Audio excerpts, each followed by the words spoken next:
Black Lives Matter. Those words describe a movement, and behind them, a woman.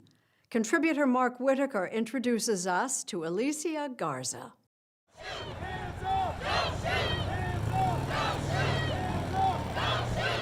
This summer, the Black Lives Matter movement took center stage.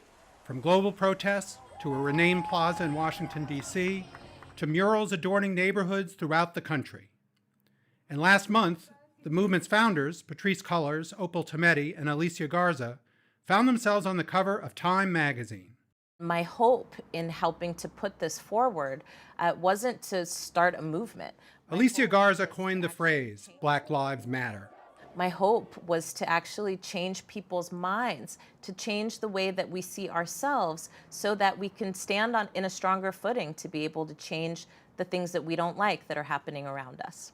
We met the Oakland-based activist at Marcus Books, the country's oldest black bookstore, to discuss Garza's soon-to-be-released book. And I wanted to make sure that we were in a place that really represents the legacy and the enduring tradition of Black organizing and Black resistance. The Purpose of Power is Garza's own story of Black organizing and Black resistance. Black Lives Matter! While many might remember first hearing the phrase Black Lives Matter during the 2014 protests in Ferguson, Missouri, the movement actually began a year earlier. We, the jury, find George Zimmerman not guilty. The day George Zimmerman was found not guilty of murdering 17-year-old Trayvon Martin in Florida. That was murder! After the verdict's announcement, a stunned Garza penned several Facebook posts. Was that a phrase? Was that just something that came pouring out? Well, let me just say, I'm not a big Twitter user, so when I first used the words Black Lives Matter, it was on Facebook. Patrisse Cullors, a Los Angeles-based activist who was Twitter savvy, added a hashtag. I thought it was a pound sign. She broke down what hashtags are to me, and that's how Black Lives Matter was born. Now called the hashtag heard round the world, Black Lives Matter is a worldwide phenomenon.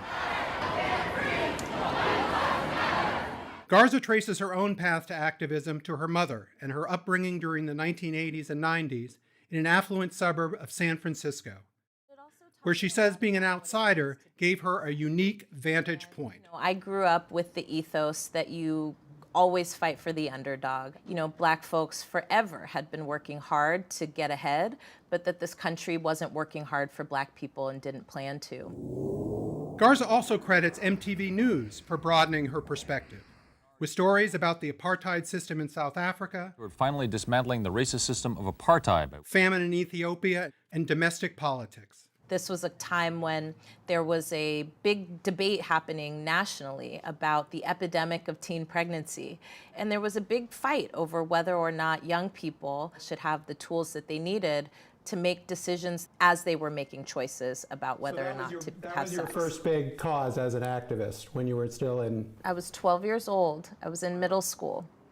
In her book, Garza recounts a formative moment at age 17, a run-in with a police officer who found her smoking marijuana with a friend and let her off with only a warning. I was a kid who was doing things that kids do, and I was given a shot, but most Black kids who were my age at that time are not given a shot. And guaranteed, if I had been a 17-year-old Black girl in West Oakland caught with the same amount of marijuana, I would have spent not just the night, but I would have had a criminal record. The takeaway from this encounter resonates with Garza today.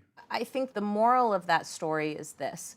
We have a criminal system that is intent on treating some people differently than others. It's actually baked into the architecture of that system. And what this movement is fighting for, it is to, frankly, dismantle a system that was designed to criminalize Black people, that was designed to criminalize poor people and people of color and other oppressed people. So when you use the term